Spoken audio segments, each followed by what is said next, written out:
Hi all, இன்னைக்கு இந்த வீடியோவில் என்ன பார்க்க போகிறோம் அப்படின்னா துணைப்படை திட்டம் தான் பார்க்க போகிறோம். துணைப்படை திட்டத்தை கொண்டு வந்தவங்க வெல்லஸ்லி பிரபு. இயர் பார்த்தோம்னா 1798. துணைப்படை திட்டம் அப்படின்னா என்ன?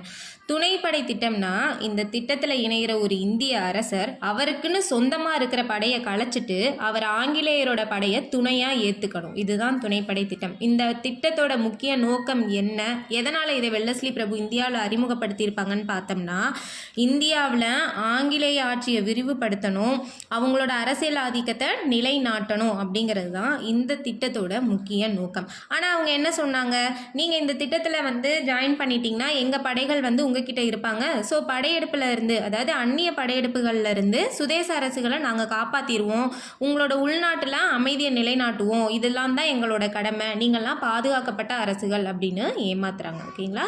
இதனால் என்ன ஆகுது, சுதேச அரசுகள் மீது தலையாய அதிகாரம் செலுத்துபவராக மாறுறாங்க ஆங்கிலேயர்கள்.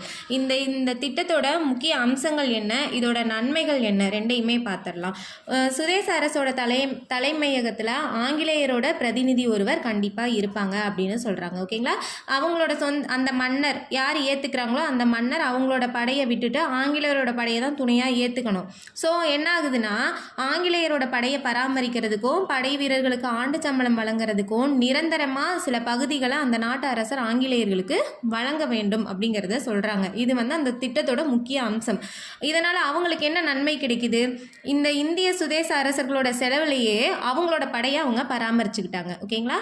ஆங்கிலேயரை தவிர மற்ற ஐரோப்பிய அலுவலர்கள் அனைவரும் அந்த நாட்டை விட்டு வெளியேறணும் அப்படின்னு சொல்கிறாங்க. இதனால் என்ன ஆகுது, பிரெஞ்சுக்காரர்கள் எல்லாம் நீக்கிட்டாங்க. ஓகேங்களா? சுதேச அரசு பணியில் இருந்த பிரெஞ்சுக்காரங்கள்லாம் நீக்கிட்டாங்க. இதனால் ஆங்கிலேயர்களுக்கு பிரெஞ்சுக்காரர்கள் மீண்டும் இந்தியாவில் எழுச்சி பெறுவாங்க அப்படிங்கிற அபாயம் நீங்கிருச்சு. ஓகேங்களா? இவங்க என்ன பண்ணணும்னா, இந்த சுதேச அரசர் ஆங்கில கிழக்கிந்திய கம்பெனி அனுமதி பெற்று தான் வேறு நாட்டோட ஒப்பந்தம் செஞ்சுக்கணும் அப்படின்னு சொல்கிறாங்க. இதனால் வெளியுறவு, அந்த சுதேச அரசுகளோட வெளியுறவு கொள்கையினை அவங்களோட கட்டுப்பாட்டில் வச்சுருக்கிறாங்க. ஓகேங்களா? ஓகே, அவங்க சொன்ன ஒன்று, இங்கே ஏதாவது கலவரம் நடந்துச்சுனாலும் வேறு யாராவது உங்களை தாக்க வந்தாலும் நாங்கள் பாதுகாப்போம் அப்படிங்கிறத மட்டும் சொல்லியிருக்காங்க. இப்போ இதில் இவங்களுக்கு ஆங்கிலேயர்களுக்கு கிடைத்த நன்மை என்ன, அவங்க இந்தியாவில் ஆங்கிலேய பேரரசுங்கிறத இந்தியாவின் ஆங்கிலேய பேரரசு அப்படின்னு மாற்றிக்கிட்டாங்க. ஓகேங்களா? இதை பண்ணினது வெல்லஸ்லி பிரபு. ஓகேங்களா?